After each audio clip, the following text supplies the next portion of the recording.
Selama berabad-abad, piramid Giza di kawasan Giza, Kairo, Mesir ini menyimpan misteri. Sedikit demi sedikit misteri itu mulai terkuak. Semakin terang informasi tentang piramid ini, semakin terang pula keterkaitannya dengan wahyu Allah Subhanahu wa Ta'ala. Sebuah naskah kuno pernah ditemukan di dalam piramid Khufu, piramid terbesar dari 3 piramid yang ada di Giza ini. Naskah kuno itu menjelaskan bahwa piramid dibangun pada waktu gugusan bintang Lira berada di rasi Cancer. Pendirian piramid ini erat hubungannya dengan pemujaan bangsa Mesir kuno terhadap dewa Osiris yang dipercaya sebagai jelmaan Orion yang kemudian menjadi dewa kematian. Dalam relief-relief di piramida yang ditemukan, Osiris digambarkan sebagai dewa yang mengenakan mahkota putih tinggi. Lewat kesaktiannya, Osiris dengan mudah bisa membinasakan bumi dan isinya. Adapun Osiris disebut dewa karena orang-orang istimewa pada zaman itu sering dikembangkan dalam bentuk cerita mitos dan legenda jauh setelah kematiannya. Cerita legenda dan mitos seringkali berkembang dengan cerita-cerita yang ditambah-tambah dan banyak dibumbui dengan mistik. Inilah karakter cerita mitos. Kisah Mesir purba disebutkan bahwa Osiris meninggal karena dibunuh oleh saudaranya sendiri karena dengki akan pengaruhnya yang besar, lalu dipotong-potong badannya untuk dihancurkan. Tetapi sepotong dari badan itu dipelihara oleh istrinya dan dibalsem. Pembalseman mayat itulah kelak menjadi kepandaian yang utama dari orang Mesir purbakala. Masyarakat Mesir kuno juga percaya bahwa dewa-dewa di langit itu harus mempunyai persinggahan di bumi. Atas dasar itulah kemudian kompleks piramida Giza dibangun. Tentu karena untuk Osiris, maka arsitektur posisi tiap piramidnya dibuat sedemikian rupa agar mirip dengan posisi rasi bintangnya, termasuk membangun penjaganya, yaitu makhluk berbadan singa dan berkepala manusia yang dikenal dengan patung Sphinx. Syekh Tantowi Jauhari di dalam tafsir Jawahirnya menafsirkan bahwa yang dimaksud dengan Idris ialah Osiris atau Azoris. Kata Idri adalah ucapan nama itu dalam bahasa Arab. Hal ini serupa dengan Yesua yang diucapkan dalam bahasa Arab dengan Isa. Juga Yohanes diucapkan dalam bahasa Arab menjadi Yahya. Menurut Syekh Tantowi, Osiris atau Idris ini seorang nabi yang diutus Allah kepada bangsa Mesir purbakala dan membawa ajaran-ajaran dan perubahan yang besar. Syekh Tantowi menguraikan panjang lebar bahwa di zaman purbakala bangsa Mesir itu di antara kerajaan dengan agama adalah satu, sehingga Idris itu pun merangkap juga sebagai raja. Itulah sebab dia didengki oleh saudaranya. Namun setelah dia mati, orang Mesir memuliakannya sekalian jasanya yang besar. Lalu ditempatkanlah dia pada tempat yang amat tinggi dan agung. Sayyid Qutb di dalam tafsirnya Fi Zilalil Quran memberatkan pendapatnya kepada pendapat Syekh Tantowi Jauhari ini, bahwa besar kemungkinan bahwa Idris alaihissalam ialah Osiris yang ternama dalam sejarah Mesir purbakala itu. Di dalam tafsir-tafsir yang lama sejak At-Tabari, Ar-Razi, Al-Qurtubi, Ibnu Katsir, dan yang sezaman tidak bertemu kemungkinan Osiris itu dan baru bertemu pada tafsir Syekh Tantowi Jauhari pada sekitar tahun 1928 atau pada tafsir Sayyid Qutb selepas tahun 1955. Hal ini dikarenakan ilmu hasil penelitian kebudayaan dan peradaban bangsa Mesir kuno yang dikenal dengan nama Egyptologi barulah tumbuh sejak permulaan abad ke-19. Sejak para sarjana dapat membuka kunci rahasia huruf hieroglif, huruf bangsa Mesir purba. Dari hasil penyelidikan yang baru berusia 165 tahun itulah didapat cerita tentang orang besar Mesir yang bernama Osiris dan ajaran-ajaran Osiris yang didapat dari huruf-huruf kuno itu bertemu pokok ajaran Tauhid. Hanya setelah lama kemudian sepeninggalnya, setelah pada mulanya hakim-hakim mengakui bahwa jasanya sangat besar, maka beliau ditempatkan di tempat yang maha tinggi di alam lain, yang pada akhirnya dipertuhankan, dipuja, dan disembah. Pendapat yang mengatakan sesungguhnya Nabi Idris adalah leluhur dari Nabi Nuh mungkin ada benarnya.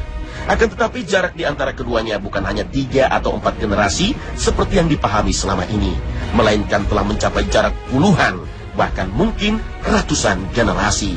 Allah Subhanahu wa Ta'ala berfirman, Dan ingatlah di dalam kitab dari hal Idris, sesungguhnya dia adalah seorang yang sangat benar, lagi seorang nabi. Al-Quran Surah Maryam ayat 56.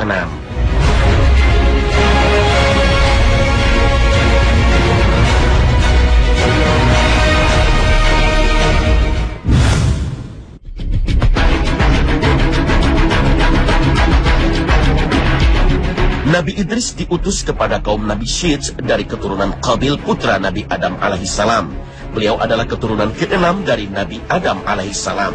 Oleh karena itu pada masa ini seluruh manusia yang ada di muka bumi telah beriman kepada Allah Subhanahu wa taala.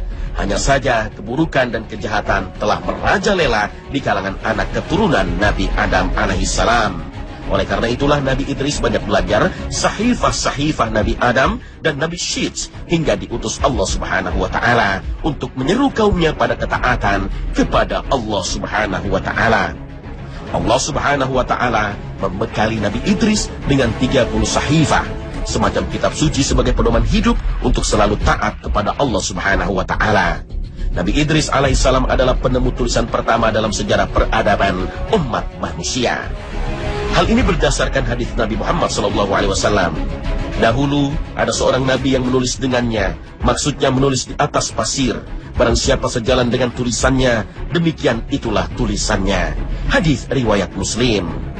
Hadis Nabi Muhammad SAW ini menjelaskan firman Allah Subhanahu wa taala.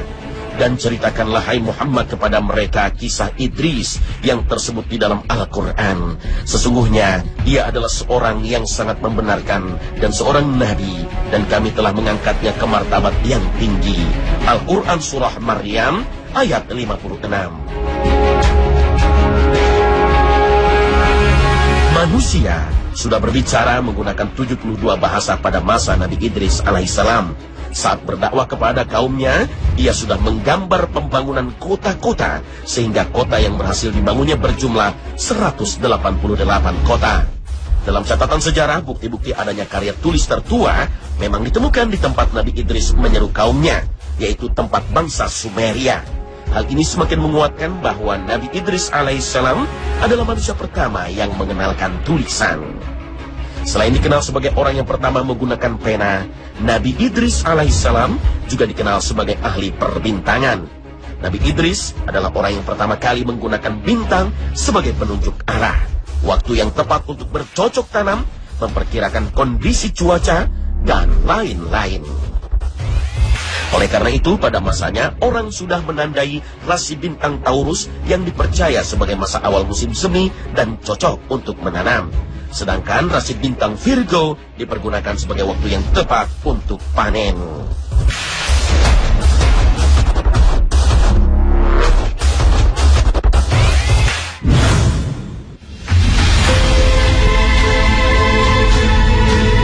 Apa yang ditorehkan Nabi Idris dengan julukannya sebagai manusia pertama yang menulis dengan pena membuktikan bahwa peradaban bangsa purbakala jauh lebih modern dan maju dibandingkan penemu pena atau pulpen yang ada sekarang ini. Sekitar 3.500 hingga 3.000 sebelum Masehi, bangsa Sumeria di Irak telah dikenal sebagai bangsa paling tua di dunia yang memiliki bukti kemampuan menulis. Tidak lama kemudian bangsa Mesir juga menunjukkan bukti yang sama pada 3.000 hingga 2.000 sebelum Masehi.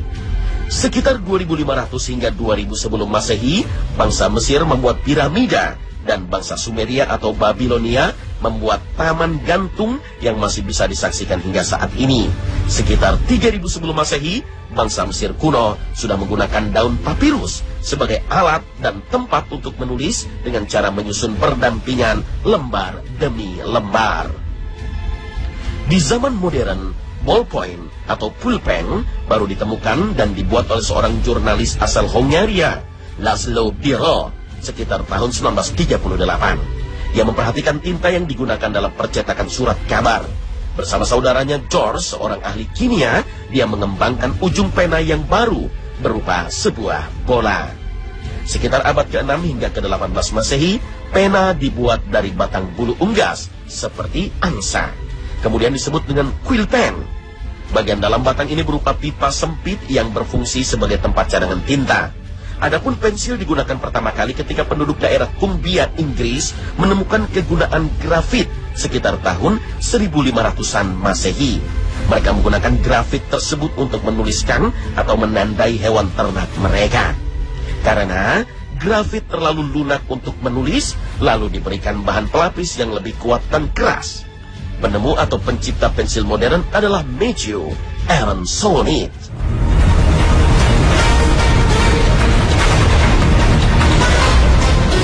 Apa jadinya bila manusia tak pernah menemukan kain untuk pakaian? Mungkin saat ini manusia masih menggunakan daun, kulit binatang, atau lainnya untuk dijadikan penutup badan. Begitu juga bila tak ditemukan mesin jahit. Mungkin hingga kini pakaian atau kain tak akan pernah rapi dan kuat. Tahun 1755, Charles Wiesenthal, asal Jerman yang tinggal di Inggris, mematenkan jarum untuk sebuah mesin. Tahun 1790, Thomas Saint mematenkan mesin jahit. Tahun 1810, Balthasar Krams menemukan mesin otomatis untuk menjahit topi, dan seterusnya. Banyaknya penemuan ini membuat para penemu saling klaim sebagai penemu pertama. Mereka pun sibuk mematenkan karyanya. Padahal, puluhan abad silam, tepatnya sekitar tahun 4500 hingga 4188 sebelum Masehi, Nabi Idris alaihissalam telah mempelopori cara menjahit pakaian. Artinya, Nabi Idris pula yang sebelumnya menggunakan pakaian berjahit hasil karyanya. Sebelumnya banyak kaumnya yang menggunakan pakaian dari bulu atau kulit binatang. Beberapa abad kemudian Nabi Daud alaihissalam mengajari umat manusia untuk membuat pakaian yang terbuat dari besi sebagai perisai diri. Ini dilakukan jauh sebelum para ahli penemu mesin jahit dan jarum itu berdebat tentang hasil temuan mereka.